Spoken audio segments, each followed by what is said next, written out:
Connecting to ingest server. We are live. This is stream number 028.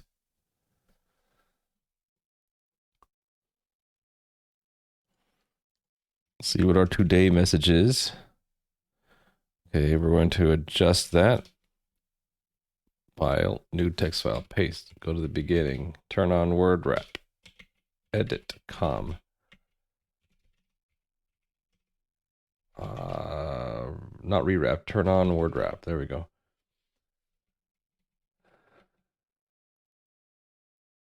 I'll just make it match our stream title for today. Using test-driven, well, using test-driven development sounds so lame right now. Implementing parts of this parser engine.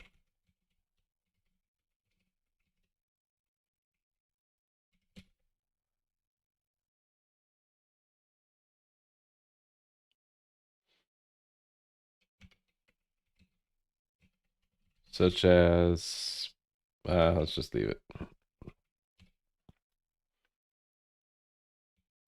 Okay. This is what's going to be today. I got roughly 2 hours.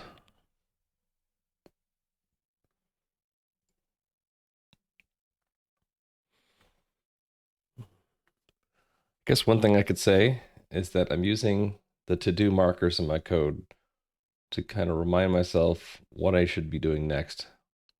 So I did assignment and accumulate, right?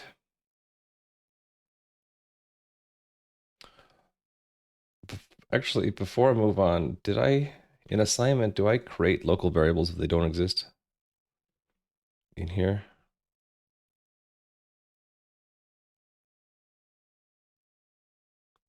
Yes. I don't think I have a test for that.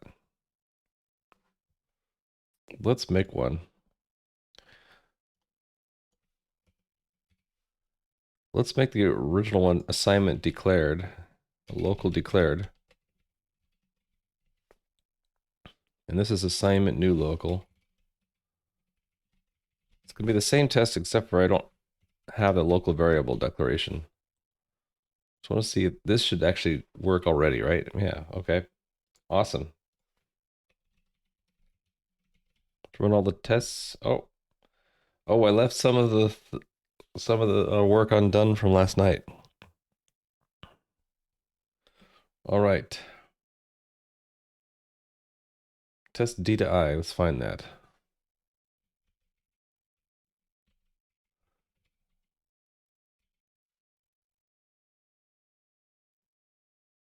Okay. D to I. Found it.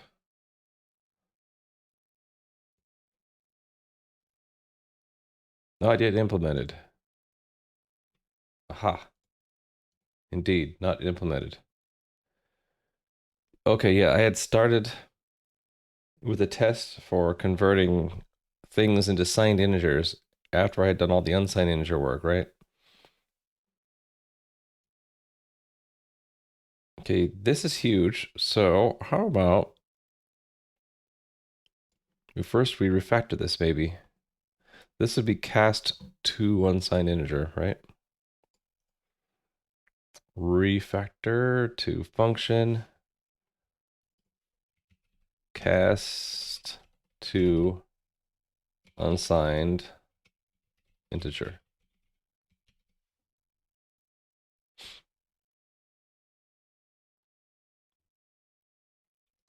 We can reflow these, right?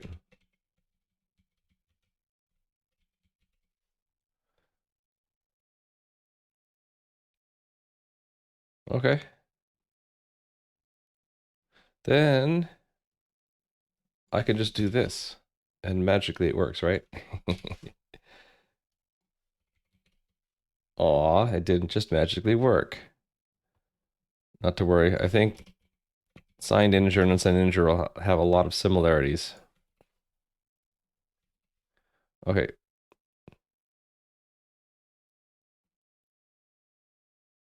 Hey there, Sarian. Good morning, good evening, good afternoon. I'm going to cheat here and just reverse these.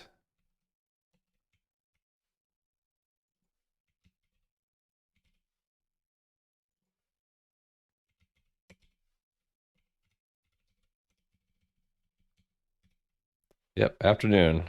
Afternoon. Unsigned integer is going to be an I64 try from mapped to some signed integer.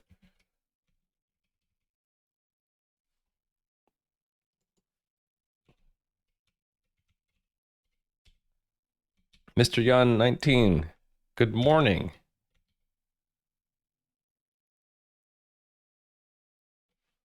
Unsigned. Hold on, I already thought I changed that. Okay, I didn't. Okay, never mind. Signed integer to signed integer is super easy, right? As long as I make the destination type correct. Then decimal, we also still have this ambiguous thing, right?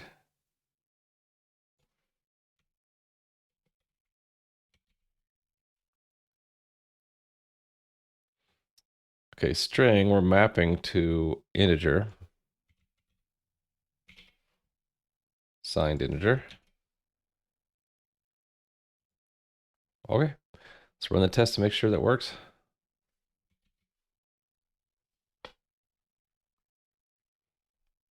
Too many files open. We just want to focus on that one and this test here, right?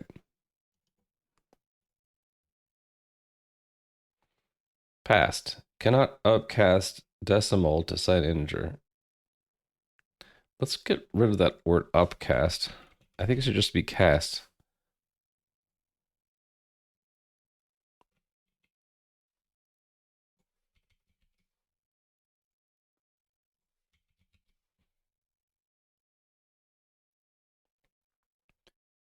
Cannot ecast?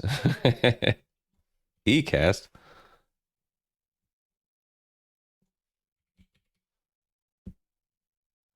Is that a bouncy E or it's just an errant E? Converting from decimal to integer is ambiguous. Right, that's what I want to say for now. Okay, rerun these tests. Okay, negative I to I is still failing. We're not seeing I to I, apparently. Not yet implemented. In add. Okay. We haven't done add, so let's do add.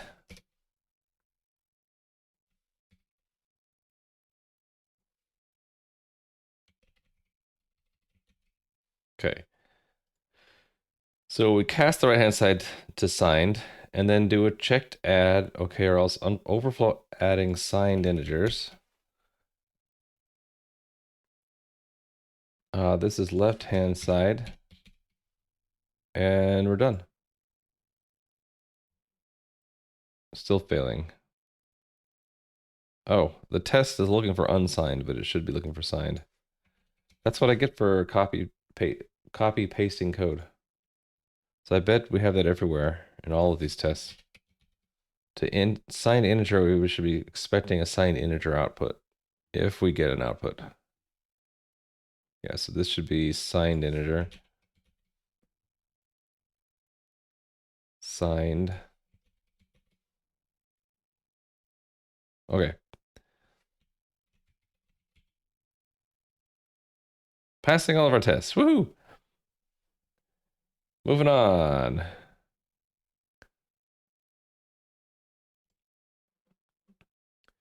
Letting the to-dos drive us, I think. 14 to-dos. Ignore statements, for loops, increment, decrement. Actually, I kind of feel like doing these because we already have accumulate. Increment is just a shorthand for accumulate with a 1 without casting, as long as the destination is not an integer. So it's like a slight twist on accumulate. So this will be increment.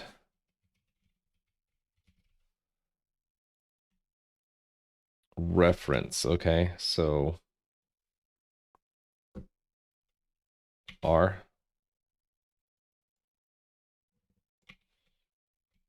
All right, let's go to where accumulate is, and let's just kind of copy this. Let's find where it would go alphabetically in here. Increment I goes between E and L, right? Right here. Make this increment. We only have one reference. No right-hand side expression. So we don't have to evaluate a reference there. Okay, so left-hand side becomes reference.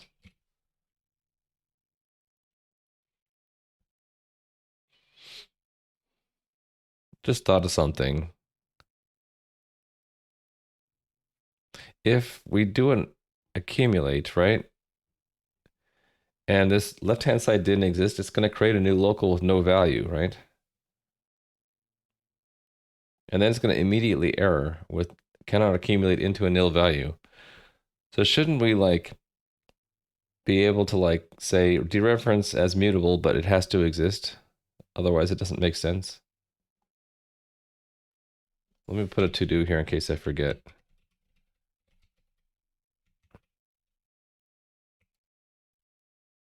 Specify that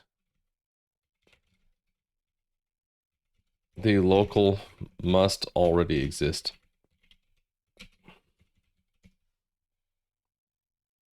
And I'm going to put it in here too.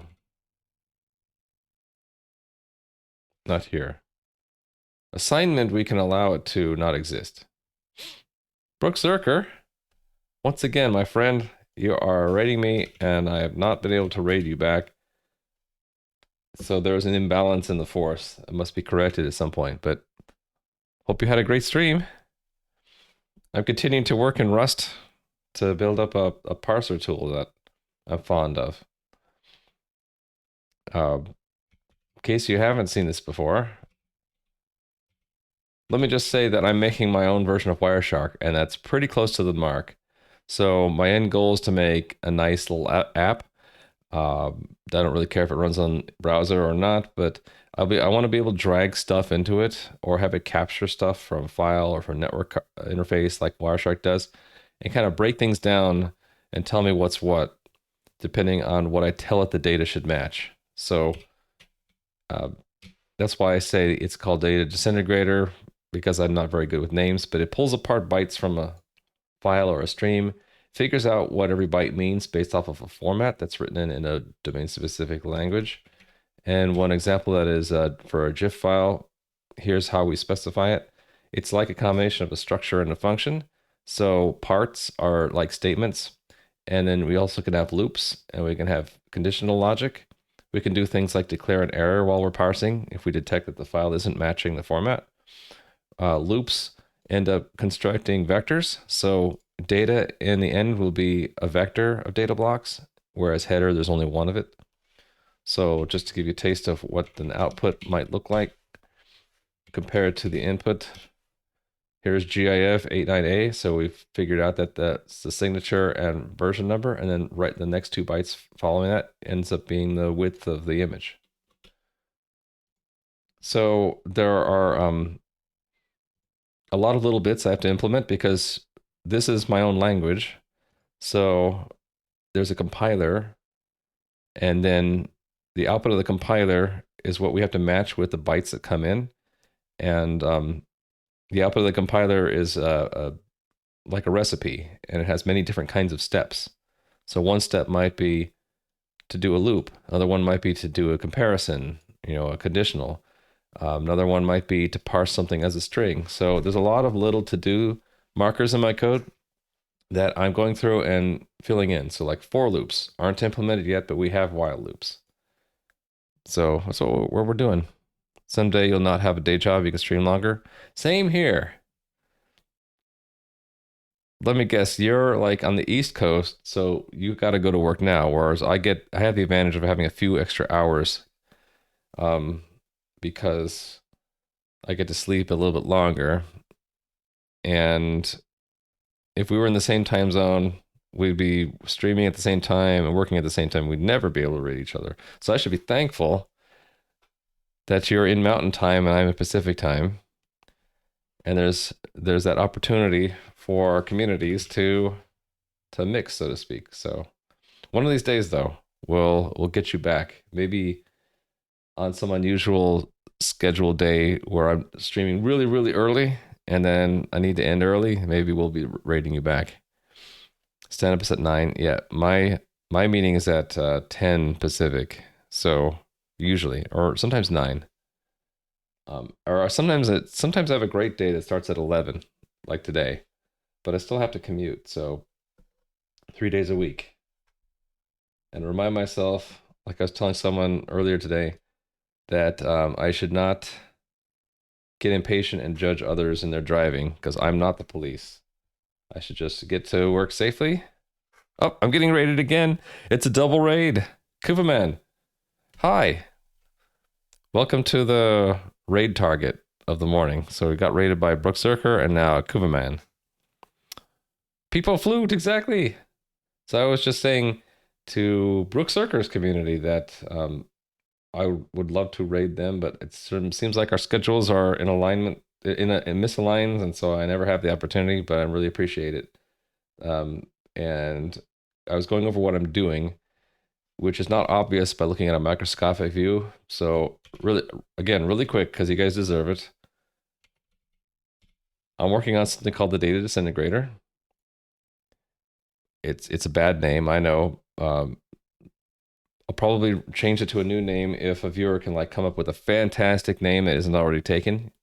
But think of it as my own version of Wireshark, only it's more general purpose, so it doesn't have to work with network packets. But the idea is the same, where we get some raw data from somewhere, like a file or a network card, and we're trying to interpret what the data means. And it'd be nice to have this interface where I can click on some bytes and it tells me what it means. So it pulls apart data from any file or stream and figures out what it means based off of a description in a domain-specific language. I've been using this example for the last month. GIF file, right? It's a recipe. It's a structure and a function. It's structural in that it just specifies that GIF has different parts, like it has a header at the beginning and a trailer at the end. But there's also loops and conditional logic to control like whether you have lists of things, like we're going to have a list of data blocks. And also we can detect errors and stop parsing, or we could even like alter how we parse based off of what variables we're computing while we're parsing. Just a GIF or GIF, or I can say good GIF and then piss everyone off. Hey there, Stripe Monkey. So there's a compiler in the tool. It builds an abstract syntax tree out of this, which is really just an in-memory version of this. And it's a tree because you could think of the indentation levels as marking what levels of the tree. Outermost is each format, and then each format has parts, and some of the statements can have more statements within them.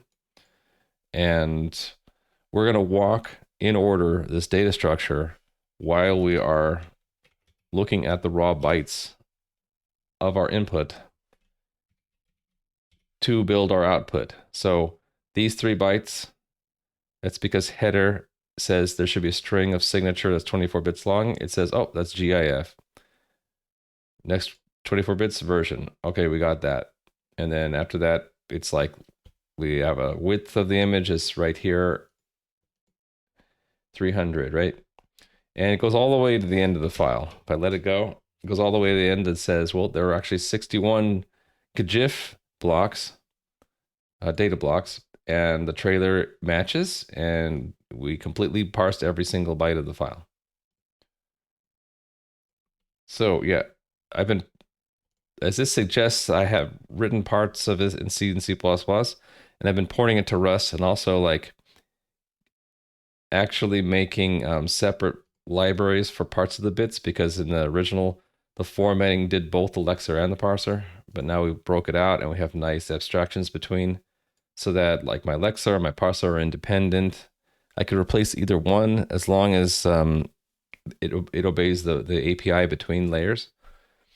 And I'm mostly now implementing this ingestion library, and I'm following along in the to-dos that are in my code to kind of direct me on what needs to be done next. Like I've implemented while loops, but not for loops. The way this works in Rust is it compiles, but at runtime, if it ever hits one of these, it'll panic saying it's hit something that's not yet implemented. This is XFCE. It's running in a virtual machine on my Mac Studio, running Xubuntu, which is Ubuntu with XFCE. So you guessed it. If you remember correctly, the creator changed their mind at least once, making it possible to determine the correct pronunciation of GIF. Yeah, so we can just say GIF. I should have picked a less controversially named format, right? Like, I don't know, maybe BMP for bitmap. It would have been even simpler, actually. BMPs are just a header and like chunks, and then a chunk could be like the format chunk, and then there's the pixels chunk or data chunk, and then that's it, right?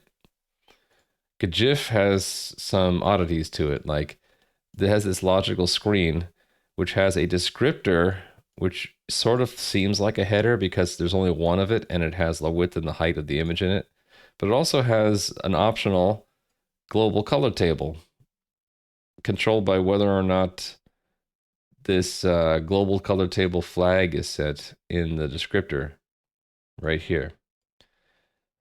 I find that a bit odd because I would consider all of this kind of like the header, but they specify the header as just being the signature inversion. I'm like, okay, I won't argue with that. BMP has palette color, so does the GIF. So that's what this global color table is. It's a palette. So in a color table, you have red, green, and blue values in an array of some size. And the index of the array is what you actually put in the image data. So you'd have like for a pixel, you'd have 3. And you take that 3 and you look up the fourth, because we start counting from 0, the fourth entry in a color table to get the actual red, green, blue. And GIF, it's always 24-bit color. And so because it's a pretty old image format, it was never extended for like 32-bit color or whatever, or it doesn't have alpha in it. Is that right? GIFs don't have alpha? I think to have alpha, it has to be a PNG or something like that. Yeah, so it's an older format, so it was easier for me to specify in my language here, but it's still fairly complicated and runs all the way down to here. And even then, we're not parsing the LZW encoded data. And I thought about like we could extend, or we could use this like to implement a feature where we have a second level bitstream parsing, where we assemble a second bitstream based off of the LZW stream. And I might actually do that in the end, because a lot of these file formats are multi-pass. You run through a first pass to locate the compressed data. A second pass actually decompresses it, and then you integrate those two to actually have the image. Because the first pass, it'll know the width and the height. Second pass, it'll actually have the pixel data. And now you combine those to know like where to draw each pixel. You think they do have an alpha, vaguely remember in the days. I couldn't find it when we went through the specification, there was no alpha. So it might be a future version. We're only supporting these 2 versions. I don't know. Did GIF update since 1989? They might have updated to add an alpha, but I don't think there is alpha anywhere. No, there's no like blend or what else might be? Transparency. Oh, wait a minute. There we go. There is a transparent color, and they did it with a hack. They say if this is on, then actually, why is that not an if? That's weird. Anyway, I think it's if this is on, then this is the index of the transparent color, and then you just ignore the RGB values. So the alpha is 1 for every color except for this one, and then it's 0.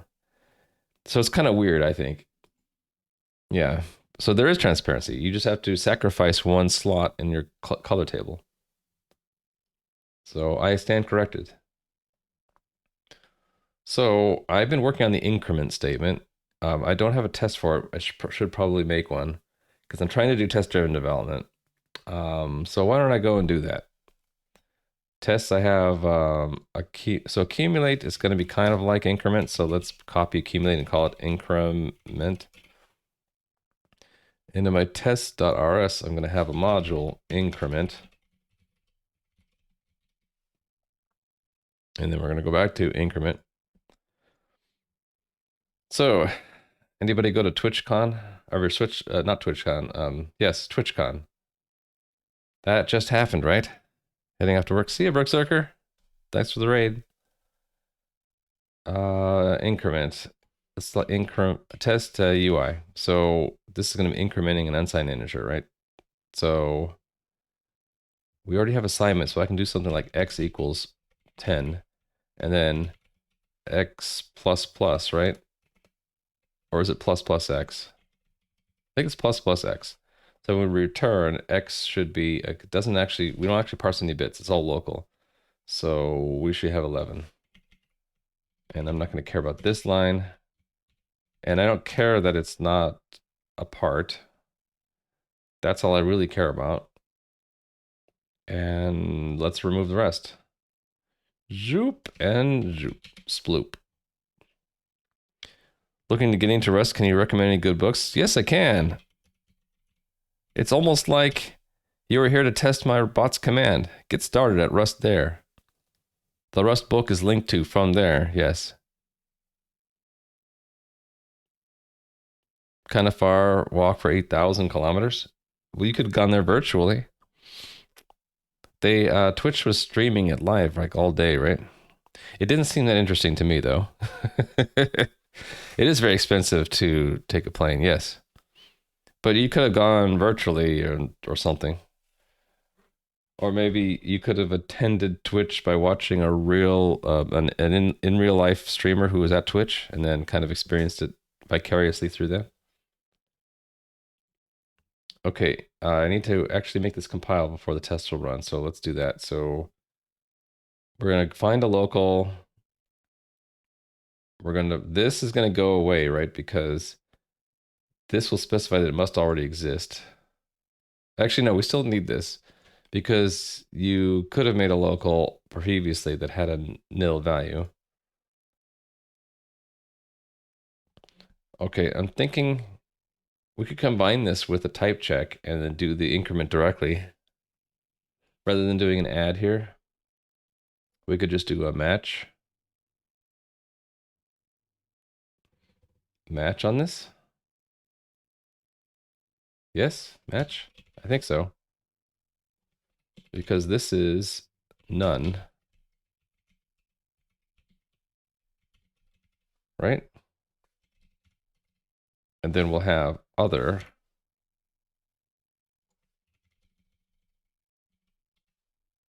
Possibilities. Okay, and then really I want to match, I want to do another match, but it's always kind of clumsy to do it this way, so we'll fill the arms, but then what I'll do is we'll replace all these with sum. Go to the end of the line and fill that in, and then delete this line and this line. And now we've combined the two together.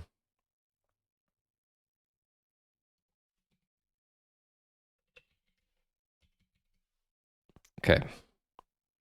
In what country do I live? United States. The P in PC.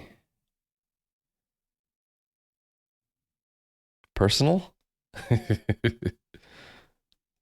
Like watching an online stream seems to take away the purpose of it. It also takes away the cost of it. Well, some of the cost. You still spend in time, but you don't have to travel there. So it's sort of a trade-off, right?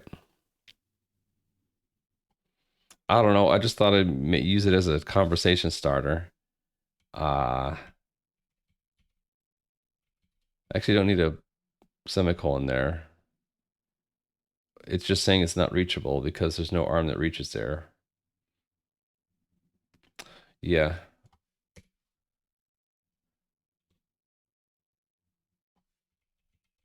Yeah, I don't know. What else is going on? It's a Monday, so well, for most people, it's a Monday.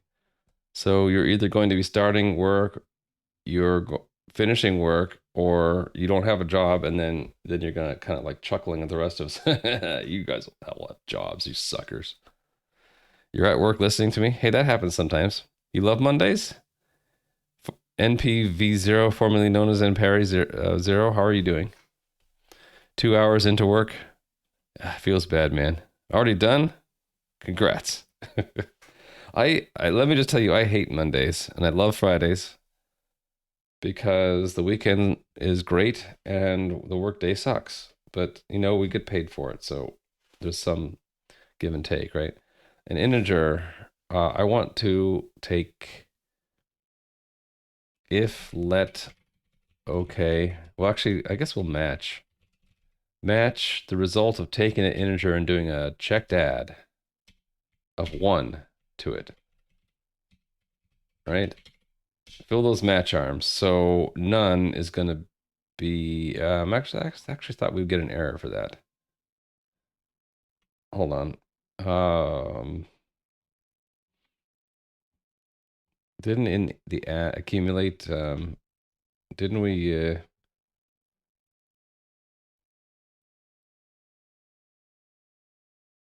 oh, we didn't have, it was still an option. We had to actually just say it's an overflow. Okay. Well, let's do that then.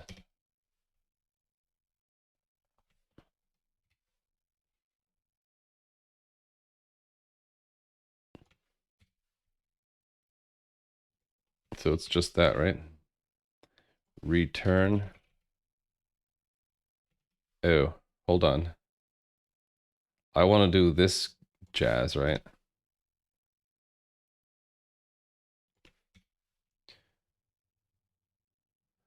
We'll say overflow incrementing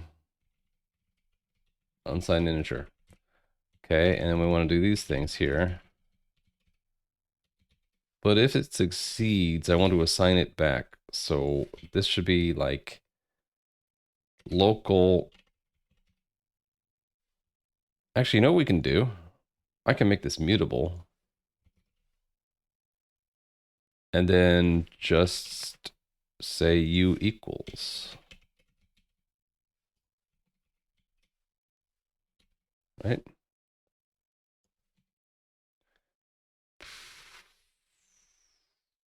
Oh, I don't want to do an okay or else. That's if we were returning an error, but we're not in this case. So I guess I do want to do a match after all. Match that thing. This is going to be our error case, which is the none part. All right, and then the sum is just going to be u equals result.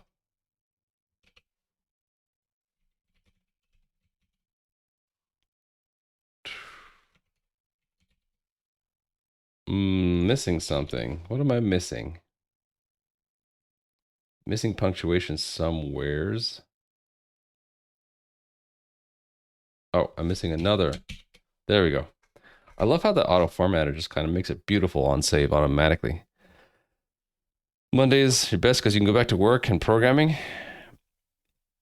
That's an ideal to strive for, to have a job that you enjoy doing, and then you can look forward to going back to work.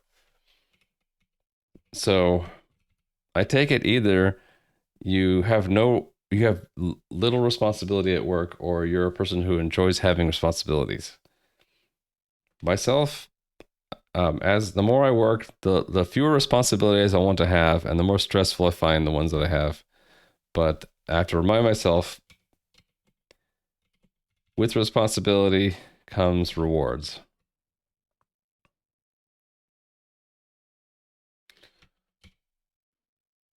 Okay, I want to just do the same thing for unsigned integer, right? We'll call that a U, but we're going to immediately refactor, rename it to I. And then we'll say incrementing signed integer. I think we should allow doing it to decimal as well, because we could just check to add 1.0. But that's about it, right? We're not going to increment strings, or could we? We could turn the string into an integer and try to increment it and then turn it back into a string. Do I want to bother with that? So this has got to be a 1.0.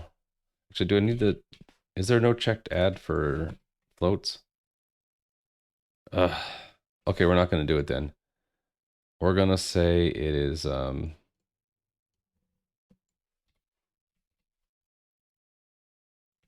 not supported. I did this for add for one of these other things, right?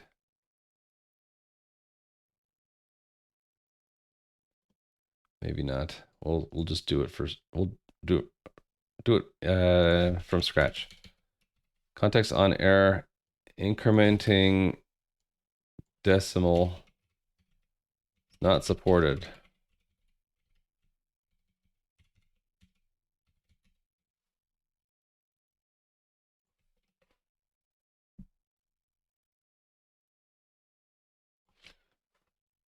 This is going to be repetitive, and I was thinking briefly there that maybe there's a non-repetitive way to do this, but I can't think of it.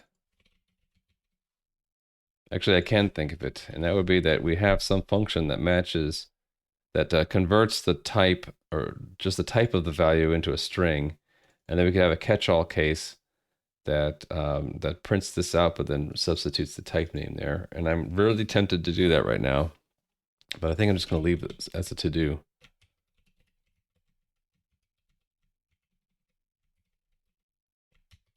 We could combine these and make other places better. If we had a way to get a string from a data value type.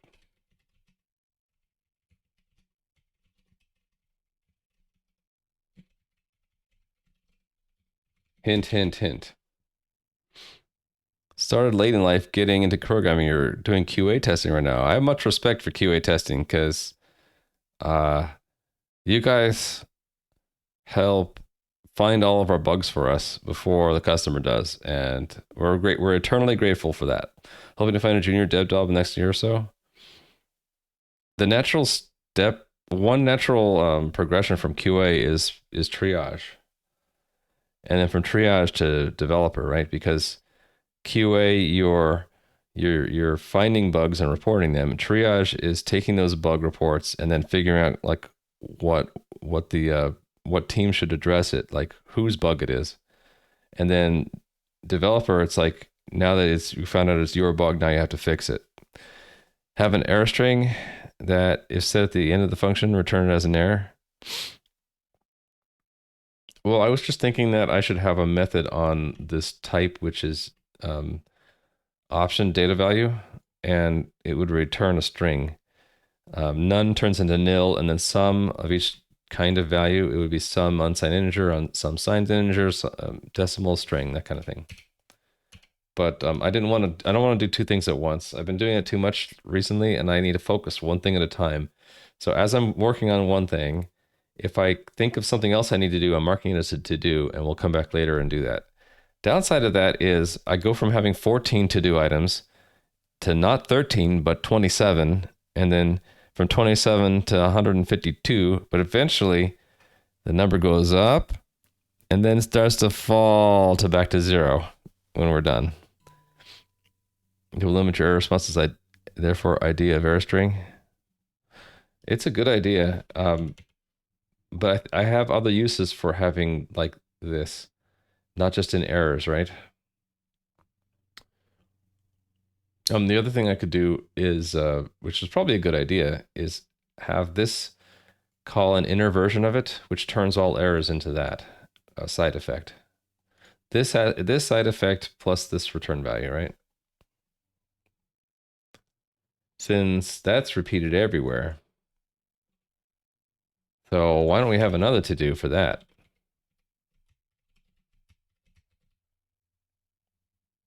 Make a function wrapper that turns an error into. We also want a diagnostic. So I guess we would have a kind of error that has a diagnostic message in it. So it turns an error with diagnostic string into a return scope. I guess we can say the whole type right here, right? To a return scope with side effect of marking the composite as erroneous. Okay, it's marked. We won't forget. Now we're up to what? 13. So we were down to 11. Now we're up to 13. Okay, but our increment test should work, right?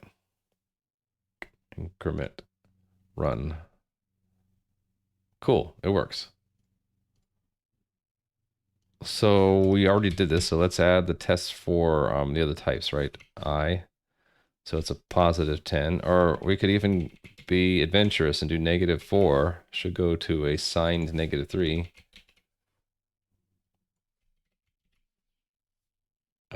I should have tests for overflow and junk like that. Shouldn't I?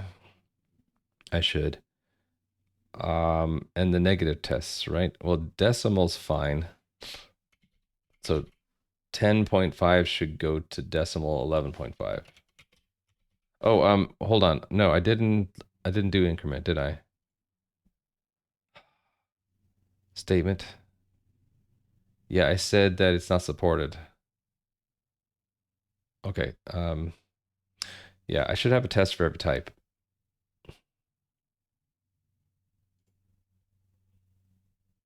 So this should have an error. The value will be none. And we want to see the diagnostic here. Increment decimal not supported. The test is okay. Okay, I have to take a quick break, but I will be back.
right, he's coming back. Did you enjoy the epic chair stream? Side profile error stream? Chair stream? Chair error stream. Chair, I know. Such a awesome chair. Okay. We'll actually even try to make the test pass, but it won't pass. We'll say, please. We have a string 5. Could you please increment it to 6? And it's going to say, nope. We don't support incrementing strings. And then let's throw in the nil test. So x is explicitly nil. This should fail and it'll say can't increment a nil value. And then let's test unfound while we're at it. Unfound. So it doesn't even exist. Cannot accumulate into an... Oh, it just says that. Okay. There's where I wanted to fix something, right? Yeah, there's one of our to-dos to fix that one.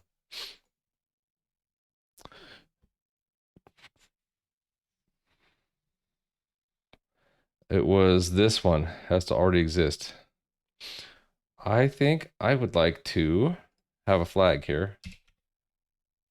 Actually, whenever I think of I should have a flag as an argument, I kind of catch myself and thinking, you know, that's a terrible idea.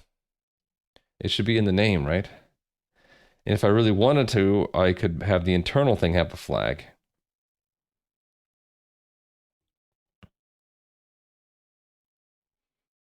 So it would affect this, right? If we get a vacant entry, it's an error or we do insert it into the locals.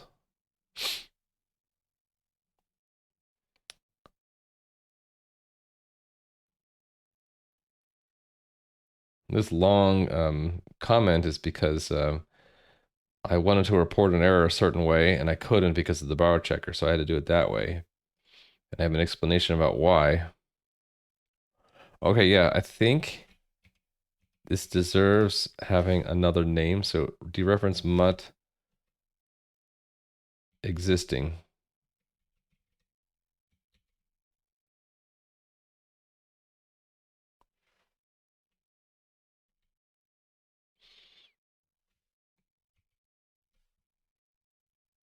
It'll have the same signature,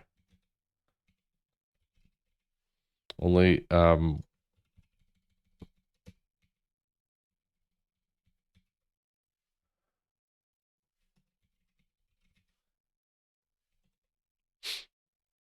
what will the alternative be? Actually, shouldn't it be dereference existing as mutable?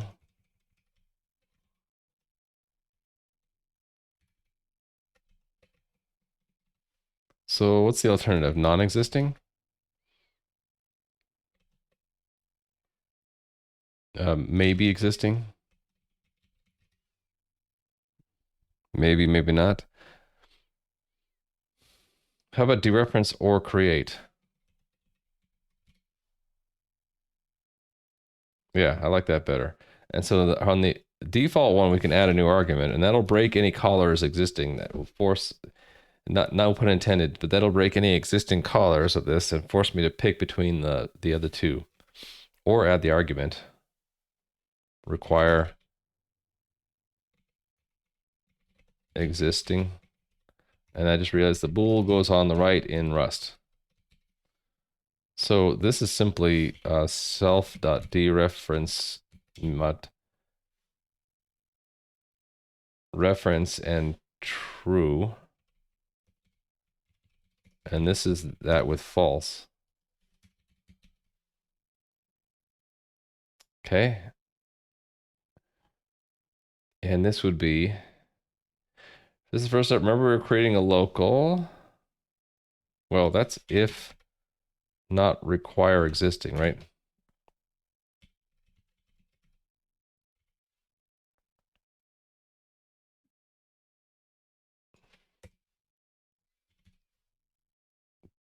Unfound.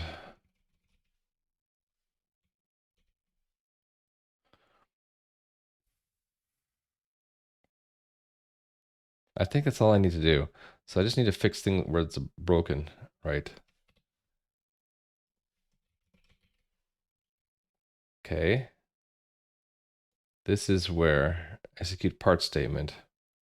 This one has to be existing also, right? Oh no, this is copy. This can be doesn't have to exist. Dereference or create. Assignment is also dereference or create. And here's the one where I wanted it to exist already. So that to do is taken care of.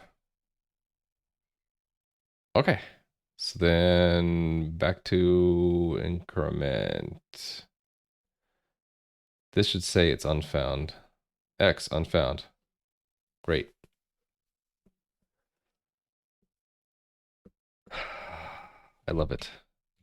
Cargo. Next test to make sure all of our tests are still working. 334 tests. Found nil SDI.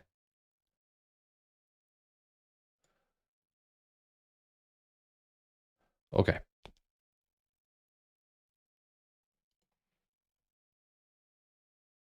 Back to having the to-dos drive us. So we have 13 marked to-dos. The chair was looking at you guys funny. That's true. 0 to-dos is sus. There should always be some to-dos. Ignore for... Oh, decrement. That's easy because we have increment already, right? So we just copy increment to decrement and flip the sign and we're done, right? What could be easier? Oh, I just remembered. I wanted to test for overflow. I should go back and do that, right? Let's do an overflow test. So there are two of them, right? There's overflow signed integer. Well, let's do unsigned integer. So there we have like x equals x f.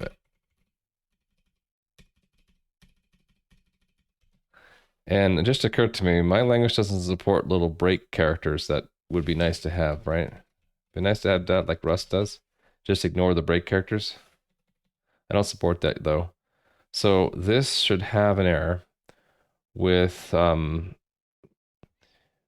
it actually should have a value and it'll be before it was incremented. So it should be some data value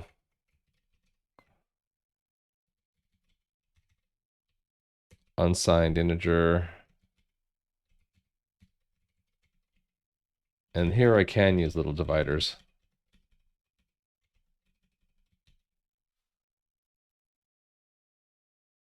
Oh wait, foo value won't have it because this will error out before that.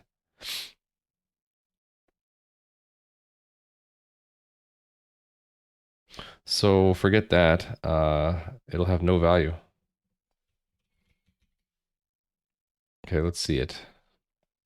Overflow incrementing unsigned integer. Test passes. So same thing for signed integer. So there it has to be like plus, and then we'll do a 7f. And that's a signed integer overflow. Overflow incrementing signed integer. What am I building? Great question. Cheese, a Lupov. How are you doing? We're building a tool called DataDisintegrator because I can't think of good names. But what it does, pulls apart bytes from a binary file stream. It assigns meaning to every piece of it based off of a description of the data format written in a domain-specific language. Probably would have been better to say, I'm making my own version of something like Wireshark, where you can drop in a bunch of binary data.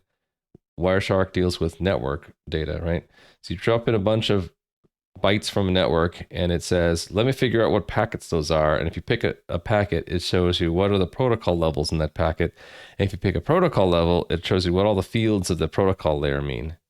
So I'm making something like that where I can define any format with a special language that's sort of like a combination of structure and function and use that alongside some actual data, like here's what a GIF file looks like, right? I remember it starts with GIF 89A. Put that off to the side. Put that off to the side. The tool basically, when it's all said and done, walks through this data structure in order and matches it up with the bytes. So it'll say, okay, we begin with the header. A header begins with a string signature 24 bits long. And that's what this first 3 characters, GIF, we're done, right? It can also have if statements and loops. So the if statements can like control the parsing or flag an error if it's not something we expect.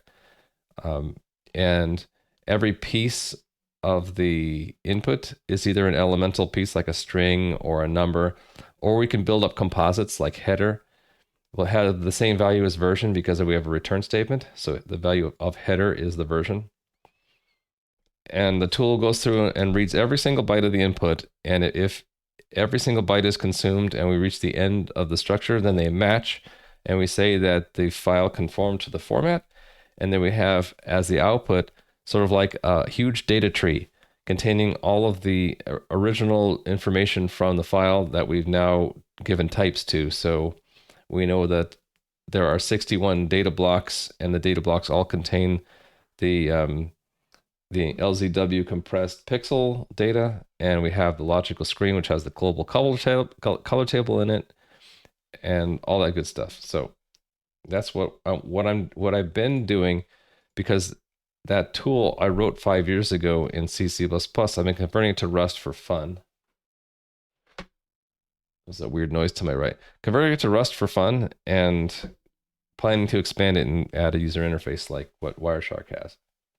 Because the furthest I got with the tool is to have like, I had this just brute force printout, and I also had a scripted version, so you could write a Lua script that could walk the data structure when it's done. And the intent was I could write little micro tools, like I could write a tool with the GIF format and the parser. I could like say, what's the size and how many frames are there in a GIF, and what's the frame rate.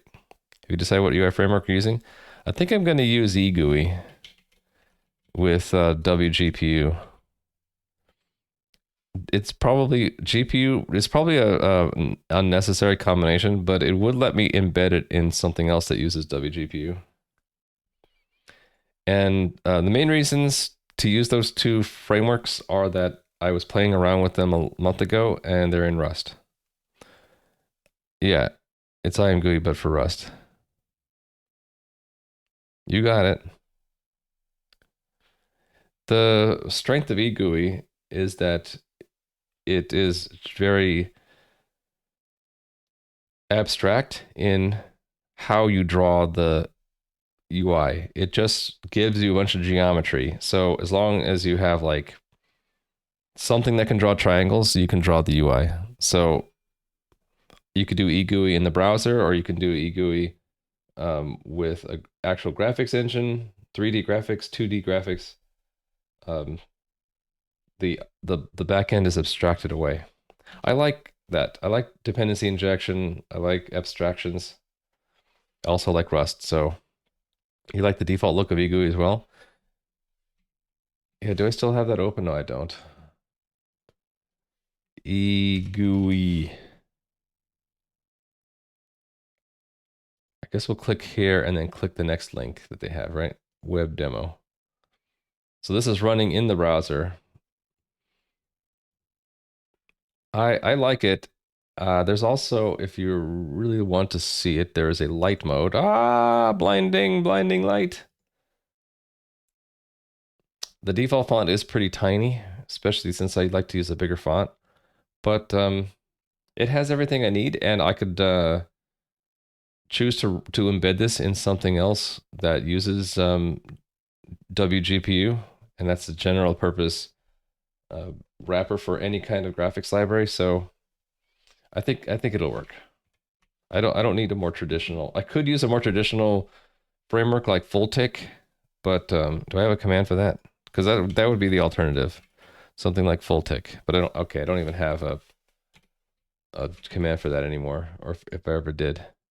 If I didn't use eGUI, I'd probably use full tick because I've been playing around with that in Rust. There is a Rust wrapper for it, but it's a very old, very traditional cross-platform GUI framework or toolkit. And they don't have, it's so old that they have like a 1990s style website for it. Complete with an RSS feed. I'm like, come on. That's so 2000, right? But it works. It's kind of clunky though because it's a C++ framework masquerading as Rust. GeoCities vibes. Yeah, exactly. Been tinkering with Slint lately for an embedded Linux project, not completely sold on it. What's Slint? Slint. It's an American rock band.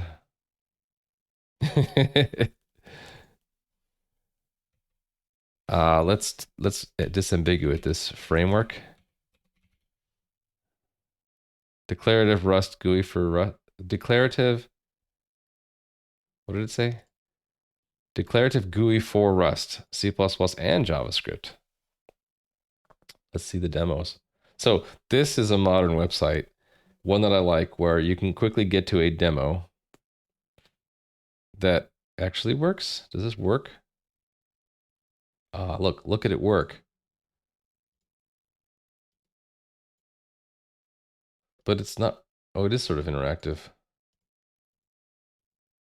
Kinda. Kinda, sorta. Huh. WebAssembly. There we go. Now we're talking 21st century. Printer demo. Oh, it looks kind of cool.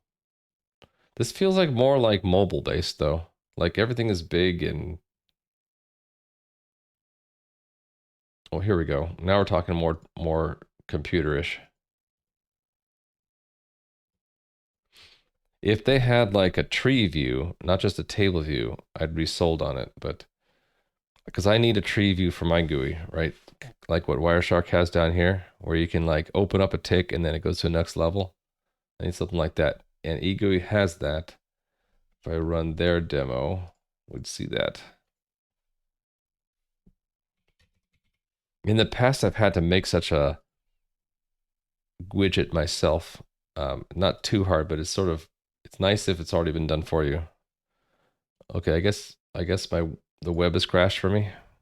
No, I'm still streaming, so why am I not able to get to eGUI site? Are we all browsing eGUI site and that's why it's like taking forever? Okay, there it goes. Okay, so somewhere in here was a trees thing, right? Was it table? Wasn't table. Maybe it was custom widget? Collapsing header? Maybe it was collapsing stuff. I don't know. I thought I saw it in here somewhere. Code editor, code example. Now I'm looking for it. I don't think it was table demo.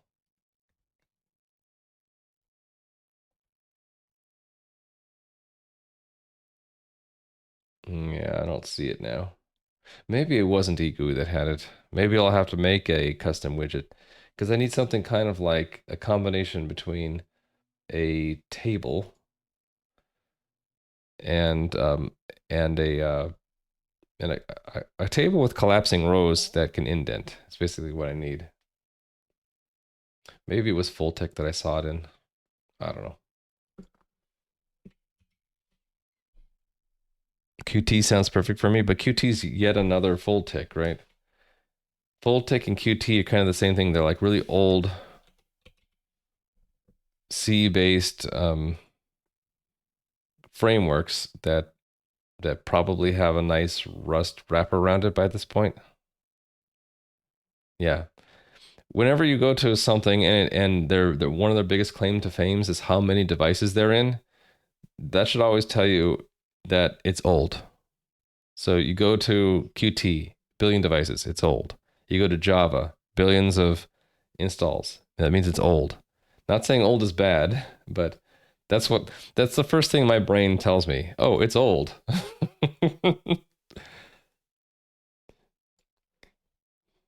What was it about Qt that was turning me off about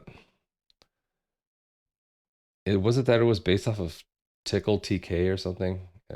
Or it was based off of some like object framework that I didn't like. Or am I thinking about GTK? That's what it was. GTK.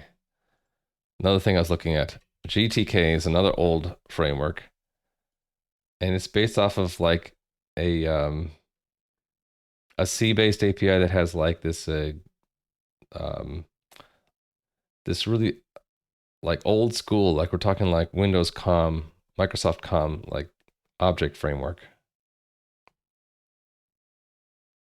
Of course, they're not going to mention it. Yeah, it's GNOME, right? It's the GNOME toolkit, I think. Yeah, so GTK, Qt, full tick are like the old school ways to doing it. It was directed at guy tinkering with Slint since also declarative UI. Oh, okay. More and more UI UX design goes with the mobile feel. Yeah, I've been noticing that too. Just like GTK with GTK4, it's a bit better. GTK is old school. What? It is old school. Let's look it up again. GTK. We go to the Wikipedia page for it, and it'll say it was made in 1998, 25 years ago. I think that qualifies as old school in computers. Anything like more than 10 years old is old for computers. Licensing is fun in Qt that you don't like? Oh, the LGPL version 2.1 plus? Or that what is the Qt license? That's the GTK license. Qt software. What's the license? Qt commercial license, GPL 2.0, LGPU 3.0. Yeah, that is pretty fun, in quotes. 3 different licenses. Old school's often used in pejorative sense. No, that's why I said a little bit ago, not to say it's bad. It's just like old doesn't mean bad. It's just that old comes with it a few things that tend to happen with old things in computers. They tend to become like onions. They have lots of layers, and it's also they also become a bit difficult to change because a lot of things depend on them. They have to be stable. They can't be in if there's some fundamental flaw, it's really hard to fix. Yeah, exactly what MPV0 just said. You usually have a lot of technical debt when something is old, but new things can be debt free if you're careful. Of course, you could always just start something new and it starts out with technical debt, and then now you just have something that's less mature but has the same problems. All right, back to what I was working on.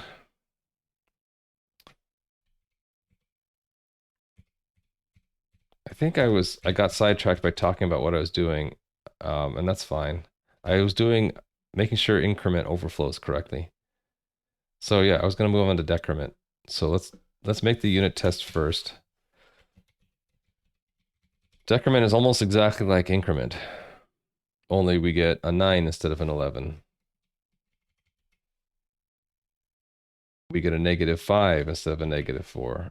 And all the plus pluses become minus minuses. We get an error for doubles, we get an error for strings, we get an error for nil, we get an error for it's not found. Overflow becomes underflow. And we underflow if it's 0 for unsigned integer. Underflow if it's negative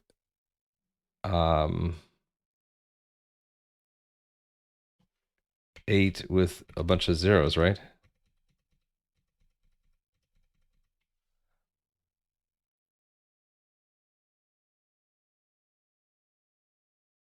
Yeah, because one off from that would be 7 and a bunch of F's, which would be the largest positive value.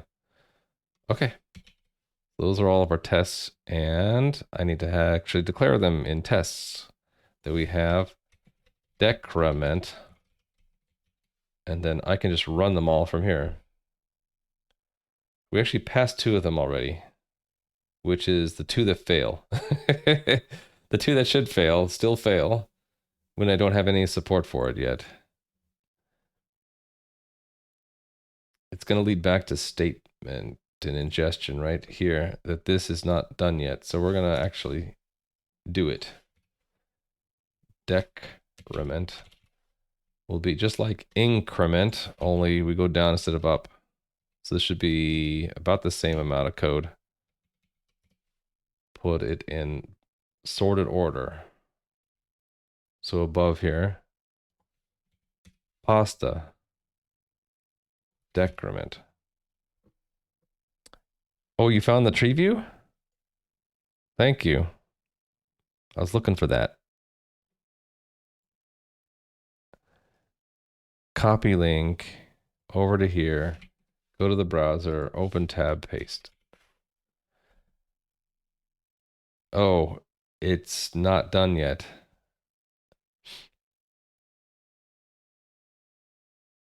Yeah, that's what I want. So it's done, but not integrated yet. Let's polish it a bit more. 2 years ago? How long does it take to polish something? Approve the changes, looks good. It got merged. Wait, so it was merged, but it's a new issue? Or am I just, or is this to create a new issue? It is merged. That made me think that it's a new issue. I totally misread that. So what, this one? This one's also merged. Okay, anyway, Rondev, thank you very much for that. You, fine viewer, get 1 useless internet point. Which you can't do anything with yet, but that's fine. Got a bunch of pings from work. I want to make sure I don't have to respond to them right now. Okay. The meeting just got moved, but not in time. It just got moved virtually.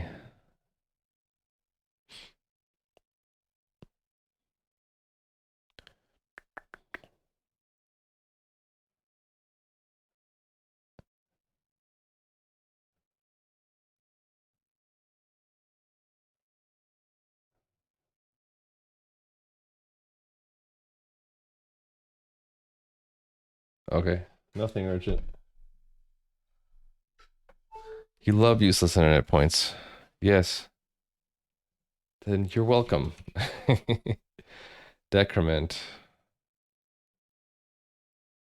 Oh, this to-do's done, right? And that means I copy it from something that was already also done.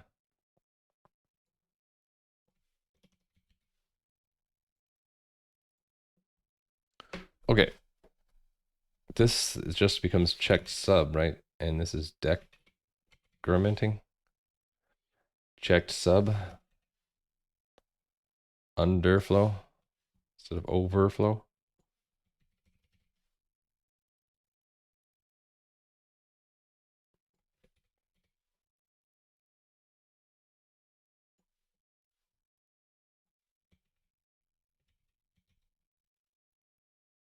Cool. What's the error here? That needs to be an R. Okay, and back to tests. Decrement. We're failing 1 test. We're failing which test? Underflow test. Oh, I need to update the value for underflow, right? Oh, wait, no. This one fails?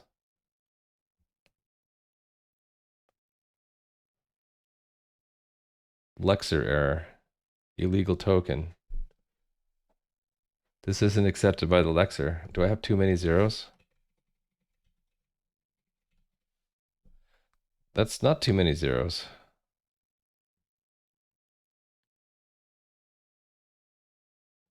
Huh. You think that that's an illegal token?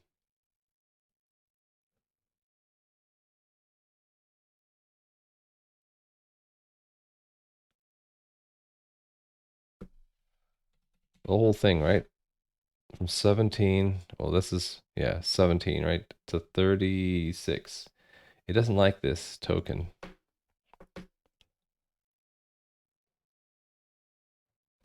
Wonder why.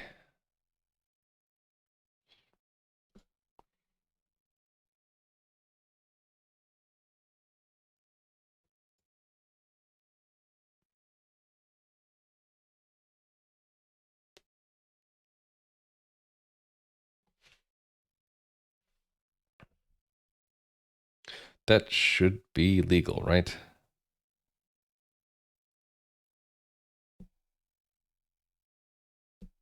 Oh, I think I might see why it isn't.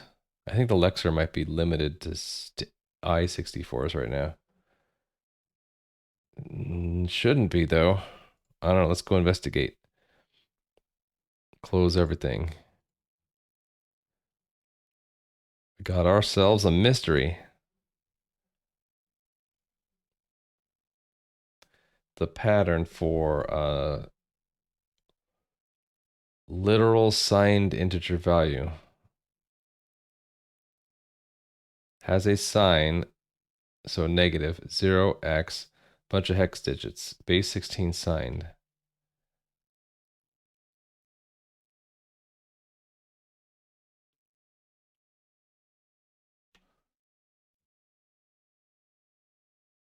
So it's going to strip the sign from the digits. And then it's going to take index 2. I think that's the problem. It's not 2. It should be 3. Ah, okay. So I broke the Lexer with this. This should be a 3 for base 8 and 16. This, okay, how many times do I call this thing? From base 2 and 16. Okay, then I have, my rule for myself is that if I break something, I need to put in a unit test. The problem is, yeah, this should be a 3, not a 2. So let's make a test for the Lexer. Where would I put it in here? I should put it in here around the integer base 16, right? Yes. Do I have one for signed? No. Okay, perfect. Then we're going to add one. So another integer base 16 test would be a negative, or let's just keep it simple. Positive 4a would get me a signed integer 4a. And that's 0 to 5. And this should say like positive integer.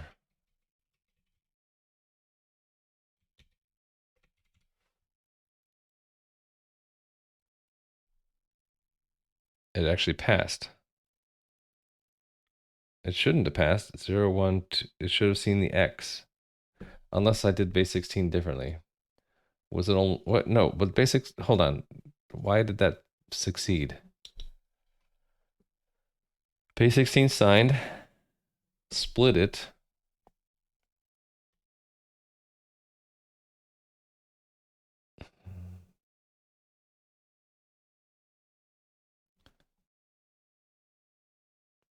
Should have stripped the negative off. Oh, the 0 is, the 2 is correct. So it's a 0x. So it strips the 0x off. So the problem is it couldn't parse 8 with, how many zeros is that? 15 zeros. It couldn't parse that as an I64, which is correct. It can't parse it as an I64. Okay, so then the problem is that is this type here is I64, and that's wrong. It can't be. Oh, the dog needs to be let out.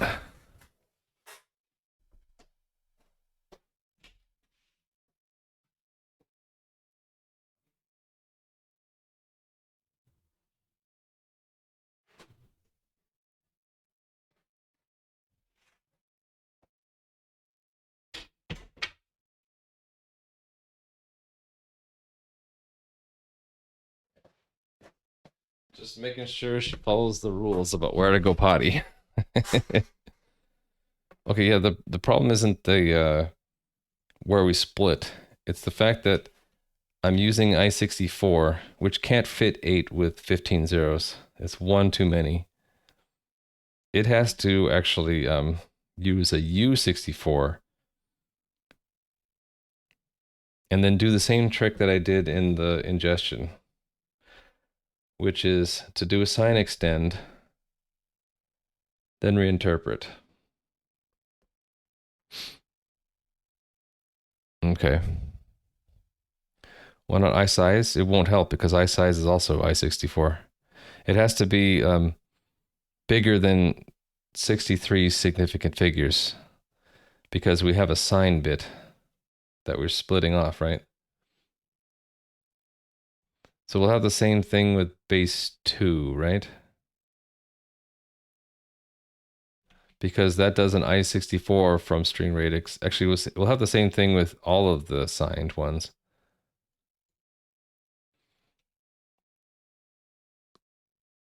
Not base 8 because... Why? Because I have no silly little O character in my syntax. It's just, if the number starts with a 0, it's interpreted as base 8. Base 8 and 10 are fine. It's base 2 and 16 that have a problem. And it's founded in this split. So I would fix it by making that a U. And then where it breaks here, it'd have to do the same kind of like reinterpret stuff.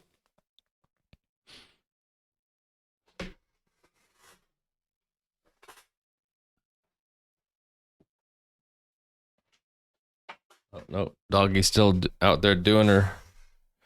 Yeah, Rust does have an I-128, but I'd rather not cheat. I'd rather not cheat with that because then you'd say, well, maybe we should just go up to I-128, and then so I've just punted the problem downfield, right?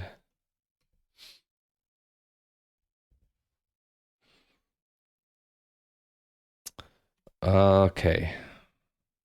So my test isn't correct. It should be like, it actually is negative, and then 15 zeros. 3, 1, 2, 3, 4, 1, 2, 3, 4. So it should be assigned of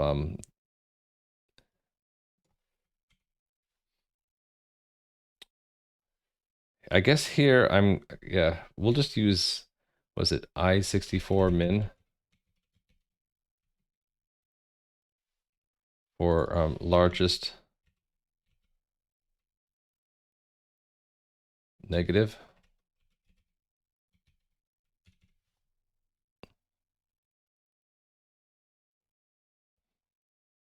Yep, we get a fail. Same way probably, right?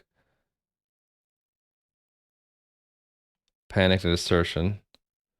So yeah, it comes out as an illegal token. Does Zig have an I65? Yeah, it would mitigate it.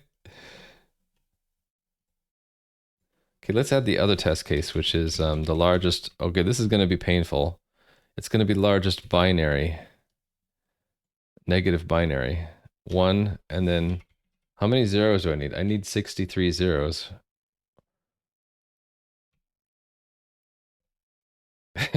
Something like that. How many did I do? I did 47. Keep hitting 0. Or now how many do I have? 71. Okay, I need fewer. 70. 2, 3, 4, 5, 6, 7. That's 1 and 63 zeros. Okay, there we go. So it's also largest negative in hex, and this is largest negative in binary. So yeah, what an awesome test name. It's gonna fail the same way, right? Invalid to Lexer error. Yeah. And just to make sure, I would not have a problem with these if they're positive, right? Well, yeah, let's go ahead and make the positive variant of that. Um,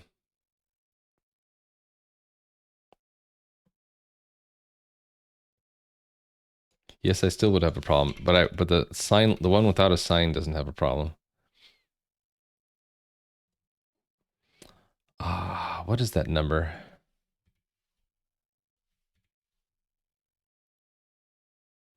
This test is going to fail, but I'm going to delete it anyway. I just want to make sure that it fails in the right way. I can't name it the same thing.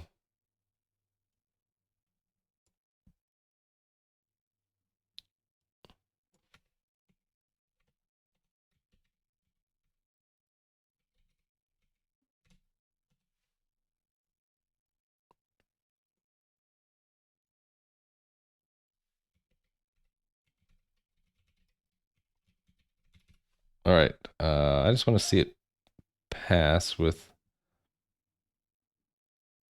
Yeah, so it does parse it with the same. So that is the number. Right, so I could go ahead and plug that number in here now to fix this, right? And this should be unsigned.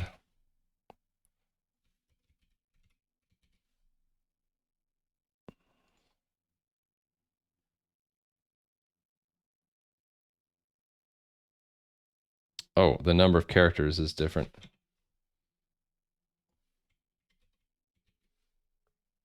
How many is this?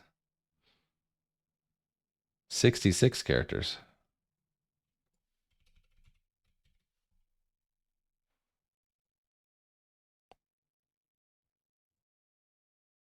Okay, I think it took so much effort to put those tests in there, I think I'll keep them. But yeah, we're gonna have two failures until I address it. I need to let the doggy back in. Hold on.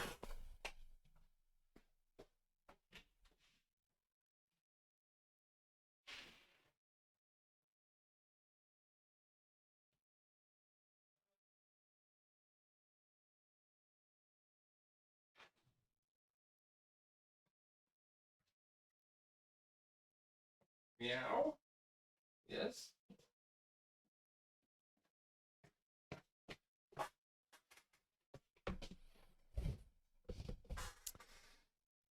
The max is just 65535 bits wide. That's right. I go to 128 bits. All right. Yes, what do you want, doggy? She's like, I wanna get anything the cat drops off the food table. So that is a problem. That is a problem. So we solve it by making this produce a U64 and then fixing the two errors we get, right? Not that one.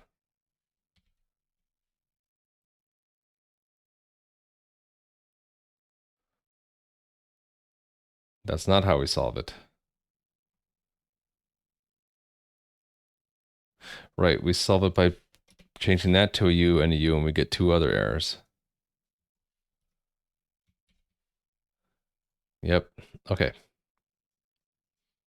So it's this that we can't do. Actually, let's make this easier on myself. I'll make it a Boolean. And we'll say it's true if it needs to be inverted.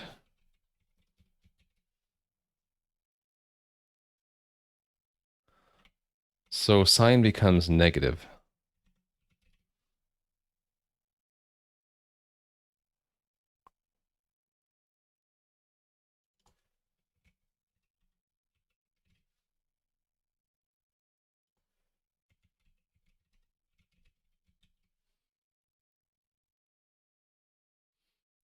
Okay, and then I just need a function to do this, right? So let's just make a free function called like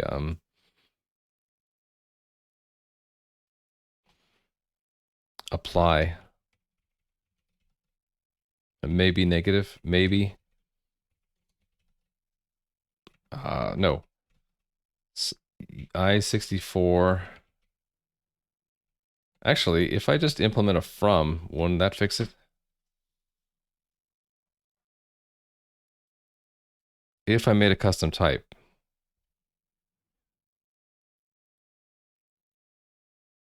Wait a minute, why am I doing all this anyway? Hold on, let me think about this. I know why, because the radix is different. But, okay, the problem is that there's the operation's the same before and after the from str radix.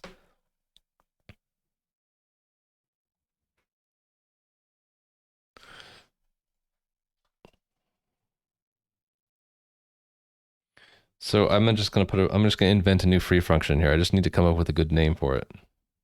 Hi there, Dernart86. How are you doing?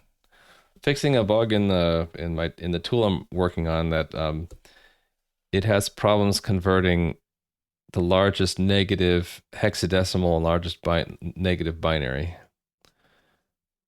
because of the fact that I used at first I used I64 from str radix, and that means I need to it'll bring it in as if it was a positive, and that is overflowing I64. It's one of those peculiarities about signed numbers in computers is that an example would be an 8-bit number, right? For an 8-bit number, it's negative 128 to 127, like inclusively. The negative you can always have one more of because you always have an odd number of numbers.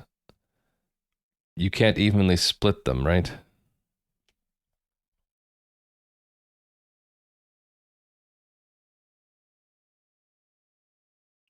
Well, you have an even number of numbers, but then zero, you have to have one for zero. There's no such thing as positive zero and negative zero.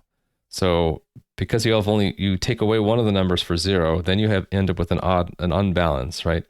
You can't have as many negative numbers as you have positive numbers. So the case where if you were to try to parse this by first breaking the sign away, and then you have 128, you can't represent 128 with 7 bits. So you have to use an 8-bit number and then convert it into a signed 7-bit number.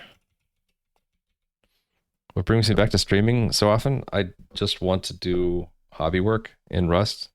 So I've been wanting to do that, and now I have like schedule that can accommodate it. I just stream before work now. All right. I just need a name for this, like make signed integer.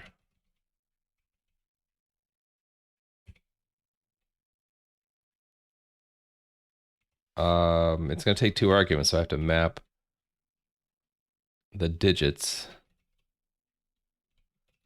to make signed integer digits sign, digits negative.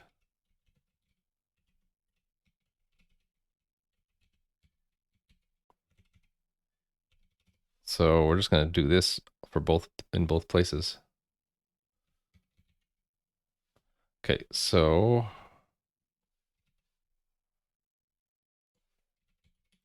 make signed integer. Just need to implement that, right? Easy peasy.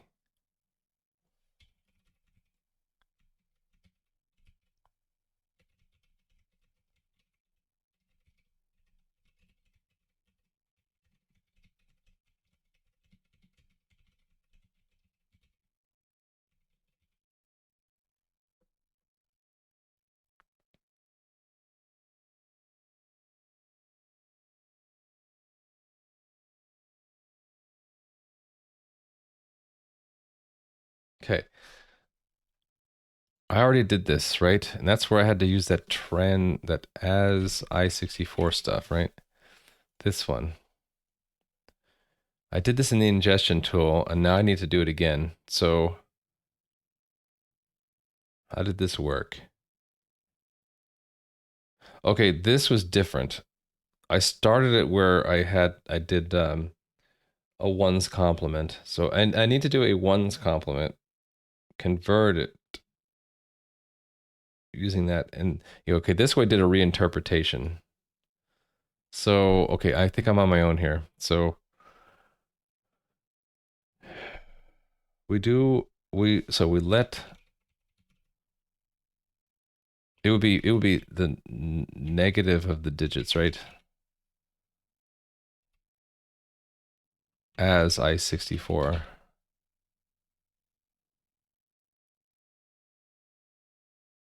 I think that's how it's done, right? If it's negative. So if negative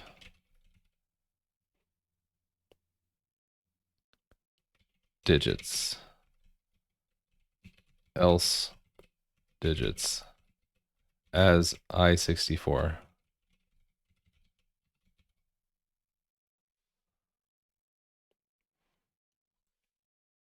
Let, I don't know, result bits.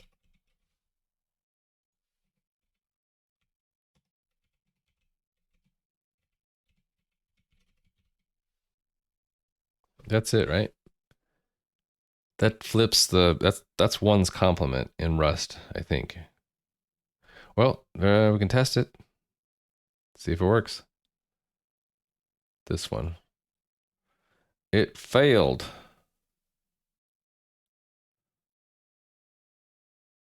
Oh, right. I have to add one and then flip the sign. Well, we flip the sign and then subtract one, really. Another way to do it. Okay. So we take the ones complement.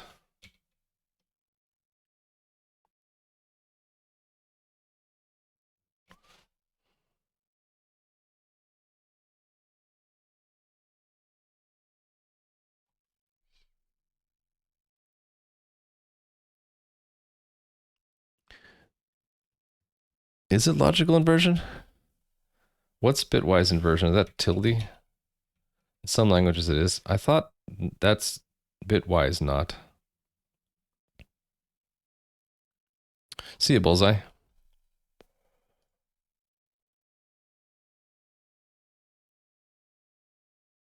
So is it like that as I64?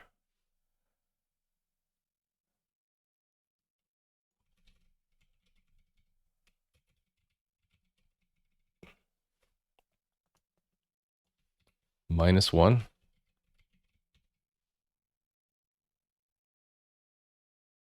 Or plus one? Because we didn't. Okay. Let's just see if this works. No, it failed. How close was I?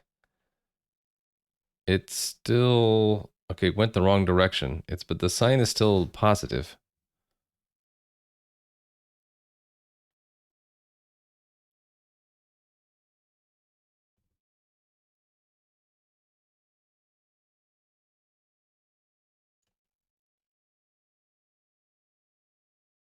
Expected actual.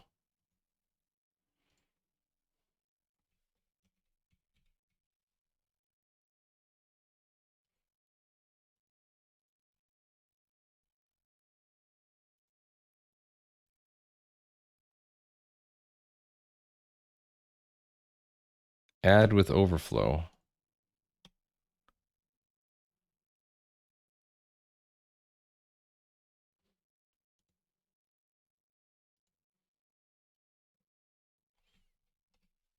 Let's look it up. Rust bitwise negative or not. Bitwise not.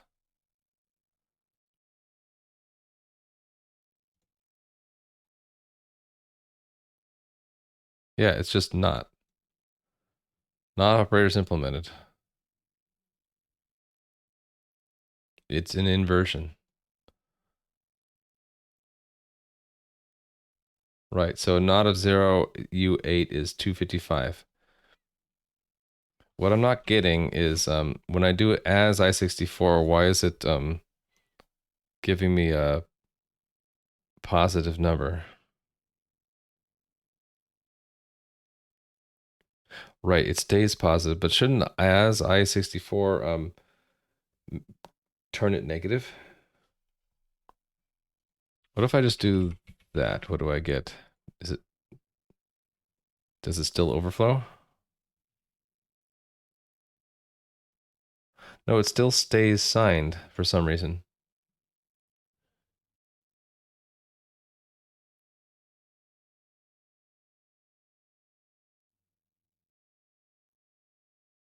Oh wait, it's because it's that just becomes 7 FFFF, right?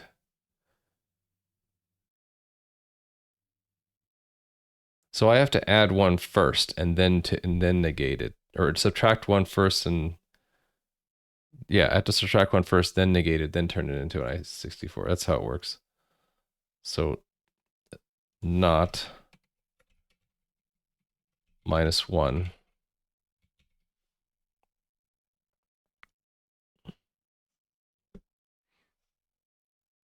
Nope. Oh, because it's just the number of characters that's different. Now it should work. There we go. And this one's just going to be off by the same number of characters, right? Yeah, 67 instead of 5. Okay, I fixed it. All the tests pass. And there's probably a mathematical reason why it's subtract 1, then do 1's complement, and then reinterpret. I guess that's just another way to do 2's complement, right? Normally you do 2's complement by invert and then add 1. But you can also just subtract 1 and invert, and it gets you the same thing, right?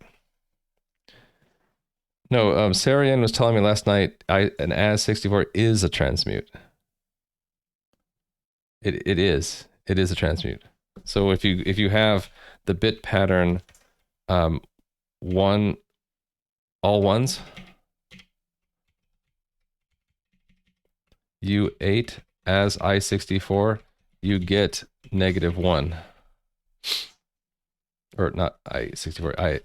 If you do that and you do transmute as I8, you get -1. Because I had a transmute, and then Sarian said, you don't need the transmute, just do an as I64.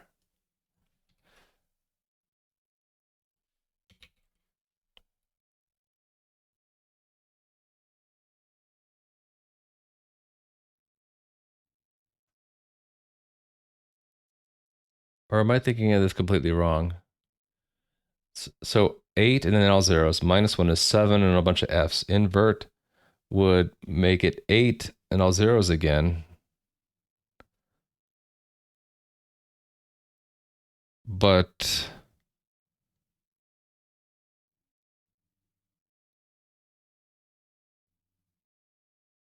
so for the example of 8 and all zeros, I don't technically need to subtract 1 and invert. I could have just said digits as and it would have worked.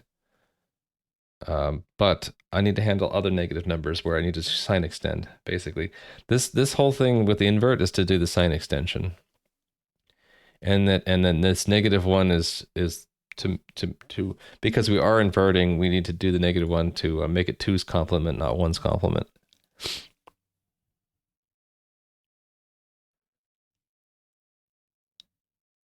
So is there a way I can quickly test that in a Rust playground? Don't I have a Rust playground here somewhere? I don't hardly ever use it, so I don't know where is it. This one play? Here we go. dbg. Well, let x equal -0b111. No, just positive. 11111111. Let y equal x as I8 and print line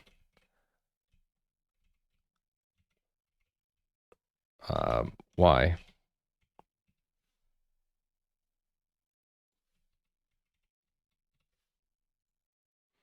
We get -1. So I think it is a transmute. Yeah, that's what I thought, Stripe Monkey. So instead of doing that, I did this. I said, and can I make this bigger? There we go. I had like let y equal unsafe. And this does the same thing, right? Standard mem trans mute x.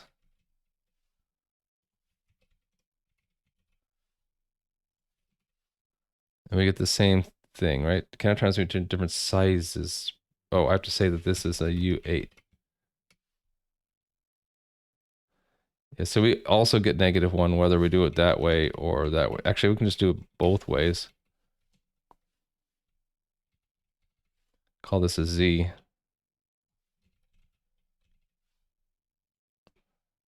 Yeah, we get -1 either way, right? So they're equivalent, only this is safer. Cover sign extends for to bigger, truncates to tinier. So if I did like took one off of that, that should be -2 on both cases. Yeah. But yeah, they both mean the same thing for this specific case, right? But that's not always the case.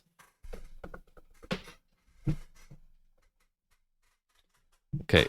Tried to get the cat, but couldn't. She ran away. If I ever get the cat again today, you'll get to see the kitty. Okay. Oh, hey, kitty. Gotcha. I gotcha. I got the kitty. She dared to try getting under my leg. Oh, she's gonna bite me. Look at that. She's gonna bite me. Cat. She's gonna bite my thumb. You're mad. You're mad. She's mad that I dared pick her up. Copy link. She's gonna now go do something bad behind my back to get even. Okay. Casting between two integers of the same size is a no-op. Rust uses 2's complement for negative values of fixed integers.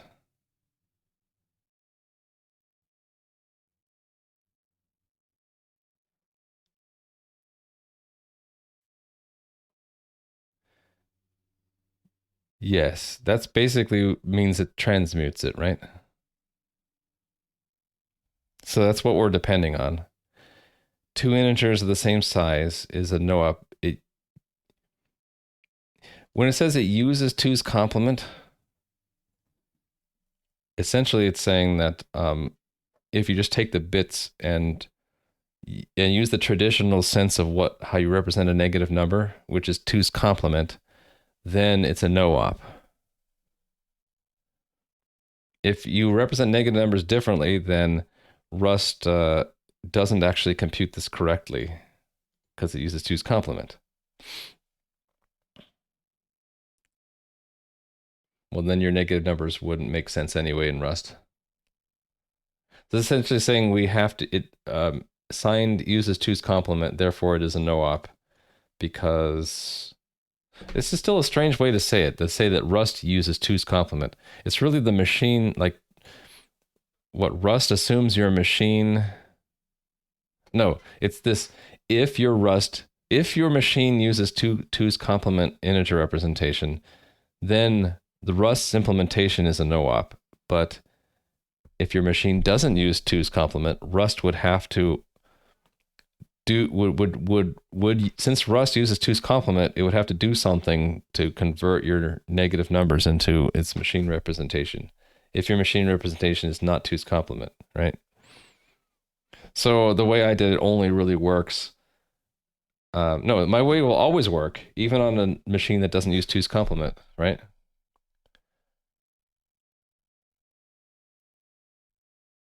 at least the way that I wrote it here.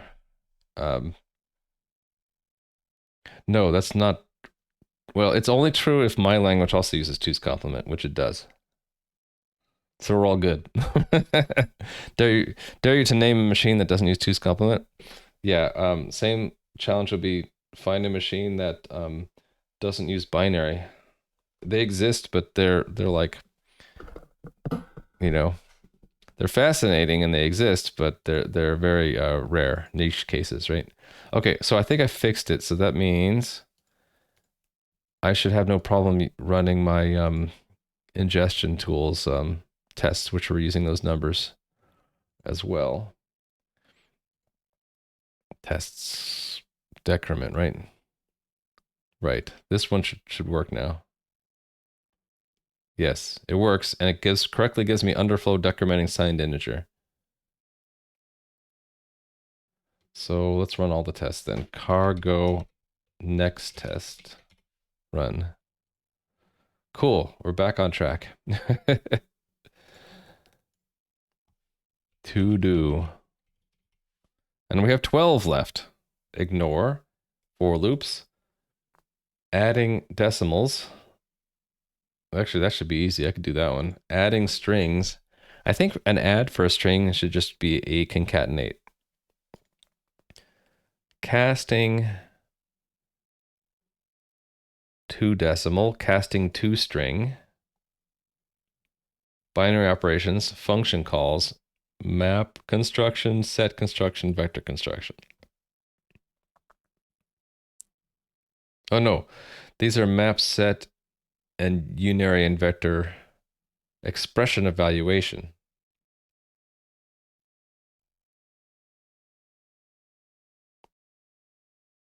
This actually, what is this?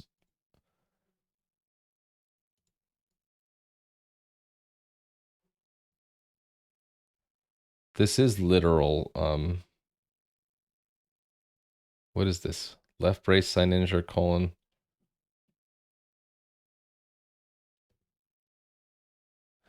Oh yeah, this constructs a map by evaluating sub-expressions. Yeah. So it's like the literal map construction, only it's at runtime.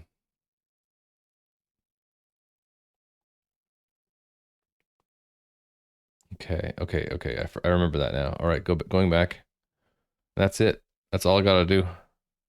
That's all I have left. Just 12 things. Let's do the easy one because I gotta pack up and start driving to work. So I'll do an easy one. This is adding decimals. Super simple, right?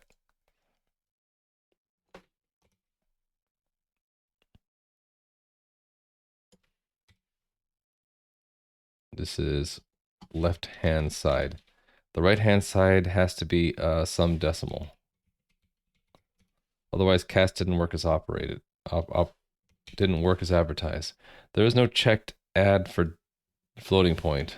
What happens if like if you add two things that if you add them, it doesn't overflow. It just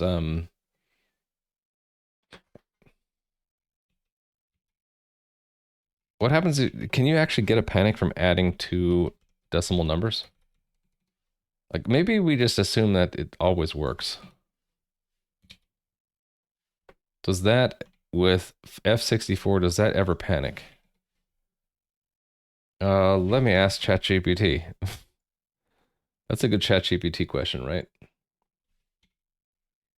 All right, ChatGPT. In Rust, if I add two values of type F64, would that ever panic?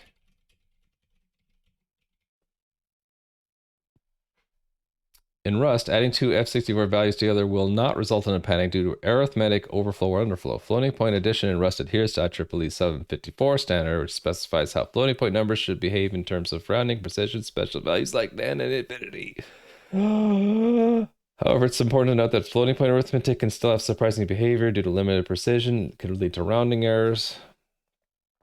I think what happens if you try to keep adding one, eventually it'll stop adding because the one will fall off the level of precision of the larger number, right? So if you add 1 to 1, you get 2, add 1 to 3, add 1 to 4, add 1 to 5, until you get to like 10 to the um, 17 or something like that. And then when you add 1, you actually get the same, you get the left-hand side back without having changed, because you can't add 1 without having more digits, more digits of precision, right? So although this will never panic, we could get a sum that's now inaccurate because the levels of precision of those two can't both be captured simultaneously. So this says that situations you can handle are is not a number, is infinite, or is finite. But yeah, but there's no way to check, like, we can't ask Rust like, well, I guess I can say if we add them and neither one is 0, but we get, well, it would be if we add them, if LHS plus RHS equals LHS or equals RHS, and neither one is 0, then we can detect error. But then there could also be an error where you add something and you get not quite the exact results. So that would be an imprecision error, and there are too many of those possibilities to test for, right? I guess the way you would test it is you would add it and then you subtract it, and if you get exactly the original, then you can trust. Can you trust the add? You can't even trust it then. Wouldn't you have to add it and then subtract both the left and the right, and then you get the right and the left back out? I don't even know if you can trust it then, so I think it's too big of a problem. Put a note here. This can lead to inaccuracy due to limited precision. But we're not going to deal with that. That is generally understood to be a downside of floating point numbers. Floating point number representation in computers. So it's like, comes with the territory if you're using floating point, that you could have inaccuracy due to limited precision. Okay, then I did a bad thing, right? I implemented the code before I had a test. Sorry. Add was an accumulate, right? So it would be if I accumulated a floating point number. I think I did have a test there somewhere.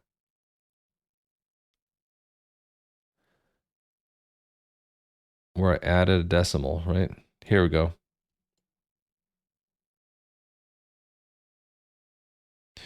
I added a decimal to an unsigned integer. I don't have a decimal to decimal.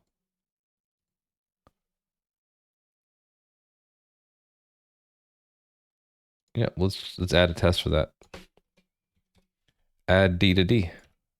So this is we'll just change this to be x equals 3, and we add 0.1 to it. 3.0, add 1 to it. We should get 3.1, and there's no bits required. Not an error. Sum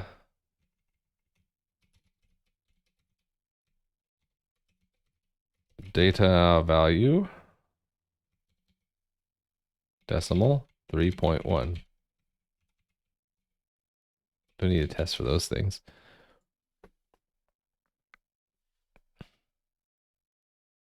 Not yet implemented. Right, so cast we can implement, but I can just implement it minimally for now because I got to go to work. So cast to decimal.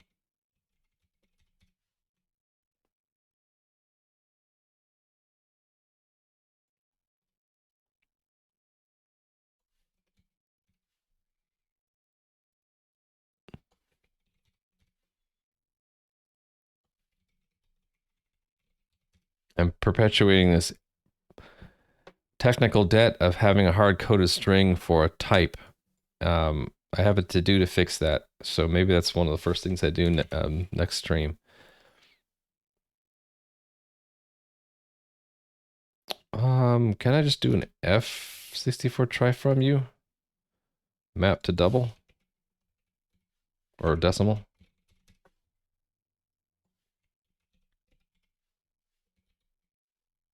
So no F64 try from U40 U64? Because it could be precision loss?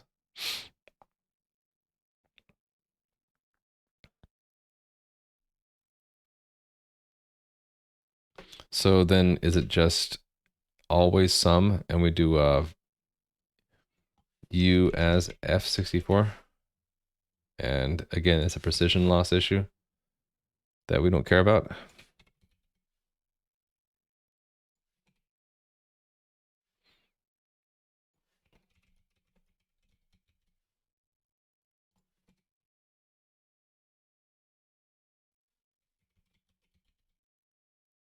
Wait, was that the problem all along that I had to do? No, I had that before. Okay, that's not the problem.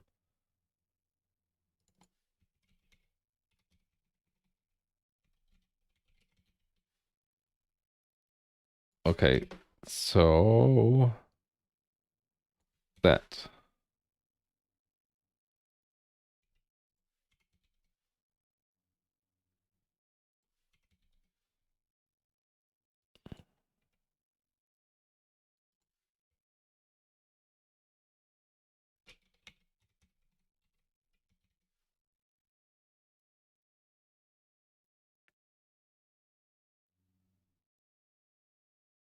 Cool, I think I did it. Unless there's an error here somewhere. And there is.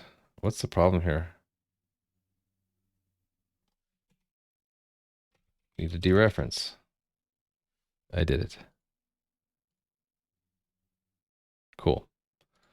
I gotta pack up and start driving. So I'm down to 10 to-dos left to do till I get the engine done. I have a bunch of these though, so I need to add to that 18 because, oh no, some of these don't matter. All of these that aren't Rust, these matter. 1, 2, 3, 4, 5, 6, 7, 8, 9, 10, 11, 12. So 12 plus 10, so 22 to-dos. Yep. But I gotta go. Tim is the only one streaming that I follow? Wow. Okay, well, I hope you guys enjoyed Tim's channel and stream, and I'll catch you guys later. Maybe tonight. If not tonight, then tomorrow, I guess. So, thanks for watching. See you later. Bye.